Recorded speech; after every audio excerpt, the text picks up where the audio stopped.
Study IQ IAS, आपका selection हमारा mission.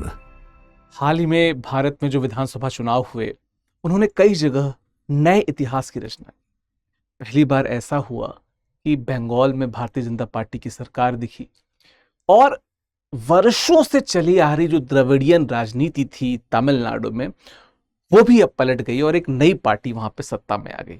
तो आज हम शॉर्ट में देखेंगे कि किस प्रकार से 1916 से लेके अब तक ये जो द्रविड़ियन राजनीति है ये आगे बढ़ी। हर एक विषय पे, पेरियार से लेके विजय तक, हम हर विषय पे बात करेंगे किस प्रकार से चीजें बनी बिगड़ी, इतिहास कैसे आगे बढ़ा, है ना। चलिए, इसके पहले मैं आगे बढ़ूँ तो बताता चलूँ कि ये मेरा टेलीग्राम है, यानी कि टारगेट यूपीएससी बाय विकास सिंह। ये PDF आपको वहीं पे, यानी कि टारगेट यूपीएससी बाय विकास सिंह पे ही प्राप्त होगा। अगर आप जुड़ना चाहते हैं तो आप मेरे इंस्टाग्राम इट्स विकास लाइव से भी जुड़ सकते हैं, ठीक है। चलिए, अब है क्या विषय, हम बात क्यों कर रहे हैं। आप सबको पता है कि जो तमिलगा वेट्टी कड़गम, जो इनकी एक्टर विजय की जो पार्टी है, उसने न सिर्फ सबसे पहले बड़ी पार्टी बनी चुनावों में, बल्कि जो सबसे इंपॉर्टेंट बात यह है कि फ्लोर टेस्ट भी पास कर लिया, मुख्यमंत्री बन गए हैं विजय जी, है ना। और फ्लोर टेस्ट में क्या हुआ कि AIADMK के, अगर हम बात करें तो AIADMK के 47 के आसपास जो थे, 47 में से आधे से अधिक, माफ कीजिएगा, आधे से अधिक जो विधायक थे वो उन्होंने पार्टी के व्हिप का उल्लंघन करके समर्थन दे दिया विजय की पार्टी को। फ्लोर टेस्ट में विजय हो गई। आप ये कह सकते हैं कि जब हम द्रविड़ विचारधारा की बात करते हैं तो उसके एक नए अध्याय के रूप में हम इसकी शुरुआत मान सकते हैं। आज हम इस पे ही विस्तार से बात करेंगे, चीजें शुरू कहां से हुई, है ना। देखिए, सबसे पहले वर्ष 1916 में जस्टिस पार्टी का उदय होता है, जो सामाजिक आंदोलन की बात करते हैं। 3 नाम है, याद कर लीजिएगा। एक जो पहला नाम है जिनकी हम बात करते हैं, TM नायर साहब, उसके बाद हैं P तगरीवा चेट्टी, है ना, और C नतेशा मुदलार। ये 3 ऐसे नाम थे जिन्होंने बेसिकली सामाजिक आंदोलन की नींव रखी, ठीक है। या आप कुछ चेहरों को देख लीजिएगा, इनका काम क्या था, ये बेसिकली क्या लोग थे, ये गैर ब्राह्मण एलीट लोग थे, व्यापारी थे, जमींदार थे, पेशेवर थे, जिन्होंने तय किया कि हम एक अलग प्रकार से न्याय दिलाने की बात करेंगे। बेसिकली जो पिछड़े थे उनकी बात की जा रही थी। उद्देश्य क्या था, सरकारी सेवाओं में प्रतिनिधित्व यानी कि आरक्षण को सुनिश्चित करने की बात थी। और कांग्रेस का जो ब्राह्मण वर्चस्व था, ये उसको बेसिकली तोड़ना चाह रहे थे, उसके अगेंस्ट में जाना चाह रहे थे। आप कह सकते हैं कि जो आरक्षण की राजनीति है उसका बीज अगर कहीं से शुरू हुआ तो यहां से शुरू हुआ। बीज कहना शब्द बहुत ठीक नहीं है, लेकिन अक्सर इसका प्रयोग किया जाता है, इसलिए मैं कह रहा हूं आरक्षण निश्चित तौर पर भारत की सच्चाई है और मिलना चाहिए, ठीक है। तो दक्षिण भारत में लिबरल एक फाउंडेशन के रूप में शुरू हुआ और संस्थागत नींव, सामाजिक न्याय का एक खाका जो उस समय भारत में दरअसल कहीं और नहीं देखा जा रहा था, वो उसमें, यानी कि जो दक्षिण का क्षेत्र है वहां पे देखा गया, ठीक है। बहुत सारी सभाएं हुई, आरक्षण पे बात हुई और रेस्ट वी ऑल नो की चीजें कैसे आगे बढ़ी। अब होता क्या है कि 1925 में पेरियार साहब, ठीक है, नायकर पेरियार साहब, जिनको आप कई अलग जगहों पे जो पिछड़े हैं उनके एक प्रमुख, पिछड़ों के एक प्रमुख चेहरे के रूप में देखते हैं, जो बात बुलंद करते हैं, बात रखते हैं। और दक्षिण भारत में जो आरक्षण है, आरक्षण से जुड़ी जो बातें हैं उसको आगे रखने में बड़ा महत्वपूर्ण रोल था, ठीक है। तो ये क्या करते हैं, ये जाति विरोध में आते हैं, है ना, वर्णाश्रम व्यवस्था का खंडन करते हैं, नास्तिकता की बात करते हैं, महिला अधिकारों की बात करते हैं, तमिल पहचान की बात करते हैं, ठीक है। और ये एक प्रकार से ब्रिटिशर्स को समर्थन भी देते हैं, है ना। ब्रिटिशर को समर्थन देते हैं, क्यों? क्योंकि इनको ये लगा कि जब भारत आजाद हुआ तो सत्ता तो बेसिकली उत्तर भारतीयों के पास चली गई, दक्षिण भारतीयों के पास तो है नहीं, तो उन्होंने ब्रिटिशर्स का समर्थन किया। हुआ क्या कि 1944 में एक नई पार्टी बनती है जिसका नाम बनता है द्रविड़ कड़गम, ठीक है। अब जो जस्टिस पार्टी थी, जो शुरुआत में मैंने बात की, और ये जो पेरियार साहब की आत्मसम्मान पार्टी थी, इन दोनों का विलय होता है और बनती है क्या, द्रविड़, ठीक है, द्रविड़ कड़गम पार्टी बनती है, ठीक है। क्या है इनका उद्देश्य, क्या था, तमिल, मलयालम, तेलुगु, कन्नड़ भाषियों के लिए एक स्वतंत्र देश की स्थापना करना, ठीक है, एक स्वतंत्र देश की स्थापना करना। प्रमुख मांग क्या थी, द्रविड़ नाडु का विकास। प्रमुख मांग क्या थी इनकी, ये द्रविड़ नाडु का विकास करना चाहते थे। एक रुकिएगा, ठीक। अब कुछ नेता जो इसमें उभर के आए इसी द्रविड़ नाडु पार्टी में, ये वर्ष 1944 की बात कर रहे हैं। एक CN अन्नादुरई, आपको पता है कि जब DMK पार्टी बनती तो जो पहले मुख्यमंत्री थे वो, दूसरे थे M करुणानिधि, ठीक है। तो ये उभरते हुए नेता यहाँ पे आपको देखने को मिलेंगे। अब हुआ क्या कि पेरियार जो थे थोड़े से ज्यादा कट्टर थे और इन लोगों को जो थोड़ा लोकतंत्र की तरफ देख रहे थे, उन्हें लगा कि पेरियार का तरीके सही नहीं है, तो वहां पे एक हमको शिफ्ट भी देखने को मिलता है। ये डीके से जो द्रविड़ कड़गम है उससे अलग होते हैं, कई कारण थे। पहली बात तो कि पेरियार ने 1947 को शोक दिवस के रूप में मनाया। इन्होंने कहा कि नहीं, हमें एक उत्सव के रूप में मनाना चाहिए, भारत आज़ाद हुआ है, राजनीति की नई बिसात बनी है, नए लोकतंत्र का निर्माण हुआ है। एक तो ये कारण हुआ। दूसरी बात क्या हुआ कि जो पेरियार साहब जो 70 प्लस उम्र के थे, उन्होंने 31 वर्ष की जो उनकी साथी थी मनियम्मई, उससे उन्होंने विवाह किया। इस कारण भी वो थोड़े से नाराज थे कि ऐसा नहीं करना चाहिए था, उन्हें ठीक लगा नहीं। दूसरी बात, चुनावी भागीदारी की ये मांग कर रहे थे, यानी कि जब हम बात करते हैं यहाँ पे ना अन्नादुरई साहब की, तो ये लगातार मांग कर रहे थे, ये अगेंस्ट में थे कि हमको नहीं भाग लेना चाहिए। और तीसरी बात मैंने बताया कि स्वतंत्रता पे इन दोनों का अलग अलग दृष्टिकोण था। तो डीके यानी कि द्रविड़ कड़गम थी, वो अब बदल जाती है द्रविड़ मुन्नेत्र कड़गम, और नई पार्टी का यहाँ पे आपको उदय होने को दिखता है ना।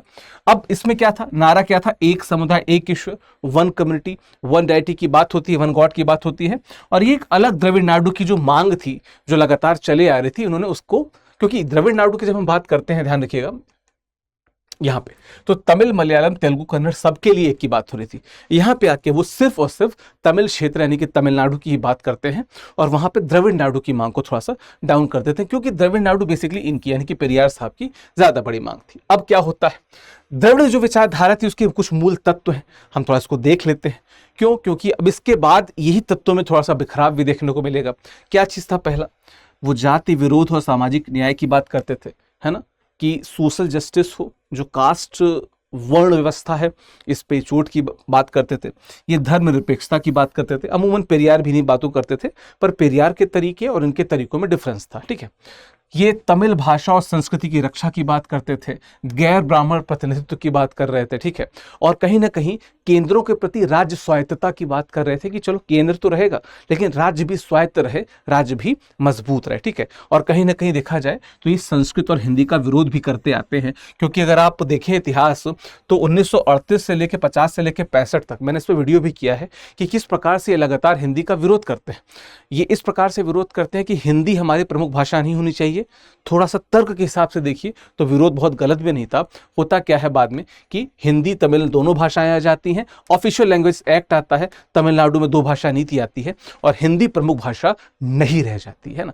तो एक प्रमुख विरोधों में से एक इनका क्या था कि हमें कहीं ना कहीं हिंदी भाषा के प्रभुत्व के खिलाफ, उत्तर भारतीयों के प्रभुत्व के खिलाफ भी बात अपनी रखनी है, ठीक है।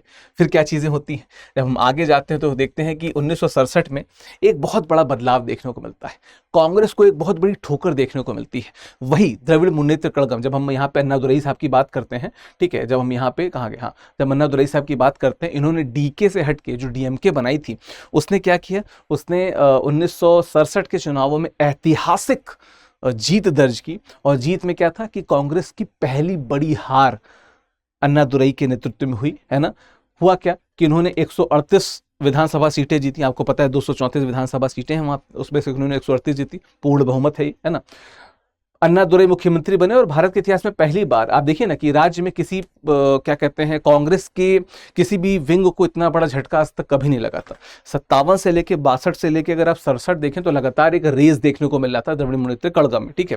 रिजल्ट क्या हुआ, मद्रास का नाम इन्होंने क्या बदलवा दिया, तमिलनाडु कर दिया। And rest we all know कि जो तमिल हिस्ट्री में एक बड़ा बदलाव था, तमिलियन राजनीति थी, द्रविड़ियन राजनीति थी, उसको एक नई दिशा मिली। लेकिन फिर क्या होता है, फिर आते हैं एमजीआर साहब। अब यूँ तो इन पे भी मैंने वीडियो किया हुआ है। बेसिकली ये एक्टर थे था क्या कि ये जो उस समय अन्नादुरई साहब जो थे, अन्नादुरई साहब के काफ़ी क्लोज थे। लेकिन एक समय अन्नादुरई को लगा कि यार इसकी तो एक्टर हैं, ऑलरेडी लोगों में बड़े फेमस थे, इसकी महत्ता तो बहुत ज़्यादा नहीं हो रही है। तो बेसिकली हुआ क्या कि अन्नादुरई की जब बात होती है तो वो तो एमजीआर को बहुत पसंद करते थे, लेकिन अन्नादुरई की जब मृत्यु होती है तो होता क्या है वहाँ पे, करुणानिधि, जिनका आप बहुत आप जानते होंगे कि द्रविड़ मुन्नेत्र कड़गम से जिनका नाम जुड़ता है, बहुत सारी चश्मे वाली फोटोज देखे होंगे। करुणानिधि साहब जो होते हैं वो मुख्यमंत्री बनते हैं और उनको लगता है यार कि एमजीआर तो बहुत ज़्यादा प्रसिद्ध हो रहे हैं, बहुत ज़्यादा फेमस हो रहे हैं, तो क्यों ना एमजीआर जो हैं, है ना, इनको साइड कर दिया जाए। तो एमजीआर को क्या होता है, मंत्रिमंडल से उनको बाहर कर दिया जाता है। एमजीआर साहब को ये बिल्कुल भी बात नहीं पसती है, ठीक है। वो केंद्र का हस्तक्षेप से करा के इन पर छापे भी पड़वाए जाते हैं, ये नाराज़ हो जाते हैं, इनको बाद में निष्कासित कर दिया जाता है और अपनी नई पार्टी बनाते हैं ऑल इंडिया अन्ना द्रविड़ मुनेत्र कड़गम, ठीक है, जो एमजीआर की क्रांति की बात हो रही है। तो 18 अक्टूबर 1972 को इन्होंने अपनी एआईएडीएमके, या जिसको शॉर्ट में एडीएमके कहा जाता है, उसको उन्होंने बदला, ठीक है। अब क्या है, इनकी अगर छवि की बात देखी जाए, हम सबको पता है कि फिल्मी छवि थी, बहुत करिश्मेटिक लीडर माने जाते थे, जनता इनको अपना मसीहा मानती थी, तो जाहिर सी बात है कि राजनीति को नया शिफ्ट लेना ही था, ठीक है। उसके बाद क्या होता है, जब हम एमजीआर की बात करते हैं तो उसी एमजीआर की पार्टी में जब एमजीआर जी की मृत्यु हो जाती है, तो जो उनकी पत्नी हैं यानी कि जो जानकी थी, उनमें और जो एमजीआर की बड़ी क्लोज एसोसिएट थी यानी कि जे जयललिता, इन दोनों गुटों में टकराव होता है। और शुरुआत में तो शपथ ये लेती हैं, लेकिन बाद में जो जयललिता होती हैं, वो जिनको पुराची थैलवी नाम से जाना जाता था, थलाईवी नाम से जाना जाता था, वो बाद में सत्ता में आती हैं। और आप सबको पता है कि 1991 के बाद से, जिसे कहते हैं जब उन्होंने अपना पहला टर्म सर्व किया जयललिता जी ने, उसके बाद से उन्होंने कभी पीछे मुड़ के नहीं देखा, ठीक है। तो लगातार एक जो लड़ाई चलती रही वो जयललिता और करुणानिधि के बीच में चलती रही, यानी कि एआईएडीएमके और डीएमके के बीच में जो लड़ाई थी वो लगातार चलती रही और इस प्रकार से लड़ाई आगे बढ़ी, ठीक है। तो अगर आप देखोगे तो बहुत सारी चीजें थी, इन सबको मैंने अलग अलग विषय पे बात की, क्या क्या विषय थे इनके। 9वीं अनुसूची में संरक्षित की बात की, तमिलनाडु को कहाँ रिजर्वेशन मिलना चाहिए, क्या मंडल कमीशन ने क्या बात कही, 69% ओबीसी के रिजर्वेशन पे बात की गई, ठीक है। इसके अलावा एसआर बोम्मई केस बड़ा फेमस है, जो केंद्र राज्य संबंधों की बात करता है, मेरी पॉलिटी की क्लास में जरूर देखना, है ना। उसके बाद देखा जाए तो तमिलनाडु में 2 भाषा की नीति, तो बहुत सारे बदलाव देखी, ये द्रविड़ीय राजनीति ने बहुत सारी चीजों को लीड किया, ठीक है। अब अगर देखा जाए तो राजनीतिक विश्लेषण के तौर पे तो चाहे यूपीए की सरकार हो चाहे एनडीए की सरकार हो, डीएमके ने कहीं ना कहीं जो एक कह सकते हैं कि किंग मेकर की भूमिका निभाई, बहुत से पार्टियों को बहुत मजबूत किया, तो एक अच्छा खासा इतिहास वहाँ पे हमें देखने को मिलता है। लेकिन अब अगर हम देखें तो कहीं ना कहीं एक नई, हम कह सकते हैं कि नव द्रविड़वाद की शुरुआत देखने को मिलती है जब हम एक्टर विजय को देखते हैं। क्यों? क्योंकि ये वापस से चले जाते हैं पेरियार के समय पे, और जो पेरियार की नीति थी उसको बहुत मानते हैं, ठीक है। तो पेरियार को ही अपना मार्गदर्शक मान रहे हैं, ठीक है, जो जोसेफ विजय हैं, वास्तविक धर्मनिरपेक्ष सामाजिक न्याय की बात कर रहे हैं ना। उसके अलावा ये जो एआईएडीएमके के जो एक बड़े संख्या पर विधायक हैं, लगभग 26 के आसपास, ये इनमें शामिल हो चुके हैं, तो भाई इनकी संख्या भी मजबूत हो चुकी है, मुख्यमंत्री बन चुके हैं, तो निश्चित तौर पे नव द्रविड़वाद के एक नेतृत्वकर्ता के तौर पर उभरे हैं। लेटेस्ट सी किधर लेके जाते हैं। तो यूपीएससी के लिए जो कुछ महत्वपूर्ण शब्दावलियां हैं मैंने यहाँ पे जोड़ दी हैं। इसके अलावा जो विश्लेषण बिंदु है, जो अभी मैंने पढ़ा, GS1 GS2 या GS3 के लिए क्या, 4 के लिए क्या इंपॉर्टेंट है, उसको भी मैंने यहाँ पे जोड़ दिया है। साथ में इन सारे फैक्ट को अगर एक बार में आपको देखना हो तो 1916 से 25, 25 से 38, 65 और उसके बाद किस प्रकार से बदलाव हुए, इन सभी बदलावों को मैंने एक इन वन शॉट गो में मैंने बना दिया है। आप इसको यहाँ से जरूर देख लीजिएगा, ठीक है। इस विषय पे आपकी राय क्या है ये भी बताते जाइएगा कि नव द्रविड़वाद को आप कैसे देखते हैं, एक्टर विजय की एक मुख्यमंत्री के तौर पर शपथ लेने को किस प्रकार से देखते हैं, और क्या ये तमिलनाडु की जो राजनीति है उसमें बड़ा बदलाव लेके आएगा। आपके कमेंट्स का इंतजार रहेगा, ठीक है। तो निष्कर्ष के तौर पर क्या कह सकते हैं कि जो विचारधारा है ये नहीं मरती, ठीक है। ये क्या होती है, पुनर्गठित होती है अलग तरीके से। पेरियार तब भी थे, पेरियार वापस आ गए, बीच में पेरियार की बात नहीं की गई, लेकिन पेरियार फिर से यहाँ देख रहे हैं, ठीक है। अब निश्चित तौर पे ये सामाजिक न्याय के विस्तार को देखने की कोशिश करेंगे, तमिल पहचान की बात करेंगे, है ना। संघवाद को कई चुनौतियां आएंगी अगर बहुत मजबूत हो जाएंगे तो, ठीक है। और नई पीढ़ी के वाहक के रूप में उभरने की कोशिश करेंगे। और निश्चित तौर पर कोई भी नया व्यक्ति जब नए प्रकार से युवाओं को लुभाता है तो वो नए वादे करता है। अब वो नए वादों में कितने अडिग रहेंगे ये तो भविष्य बताएगा, और आप सब कमेंट बॉक्स में बताते चलिएगा। चलिए बताता चलूँ आप सबको कि स्टडी IQ में आज यानी कि 15 मई लास्ट दी है, जब हमारे यहाँ पे 50% का आपको डिस्काउंट मिलेगा और डबल वैलिडिटी मिलेगी हमारे कोर्सेज में, ठीक है। हिंदी साहित्य वैकल्पिक विषय से अगर आप जुड़ना चाहते हैं तो मेरा कोड विकास लाइव का इस्तेमाल कीजिए। ध्यान रखिएगा 18 मई से बैच शुरू हो रहा है, मैं ही पढ़ाता हूँ, और 15 मई को सेल यानी कि आज रात में सेल खत्म हो जाएगी, तो कोशिश करिए इसके पहले जुड़ने की।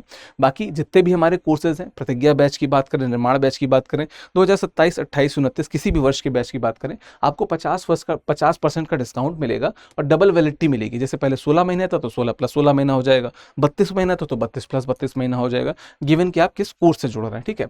1000+ घंटे की लाइव क्लासेस, ठीक है, 1-to-1 mentorship, mains residential programme 100% free अगर आपका रिफंड हो जाता है, अगर आपका प्री क्लियर हो जाता है, IGP प्रोग्राम है, 18 किताबों का सेट है, बहुत सारे फीचर्स हैं। तो आप हमारे ऐप या वेबसाइट पे जाके इनको भी चेक कर सकते हैं, ऑप्शनल से भी जुड़ सकते हैं। आज रात में ये छूट खत्म हो जाएगी, तो कोशिश कीजिएगा कि इससे जुड़ने का प्रयास करें, ठीक है। बाकी PDF मिलेगा आपको मेरे टेलीग्राम पे यानी कि टारगेट UPSC पे विकास सिंह पे। आप इंस्टाग्राम पे जुड़ना चाहें तो भी जुड़ सकते हैं। कमेंट बॉक्स पे अपने विचार जरूर बताते जाइएगा, उनका बड़ा इंतजार रहेगा। बहुत बहुत धन्यवाद आपका, शुक्रिया। स्टडी IQ IAS, आपका सिलेक्शन हमारा मिशन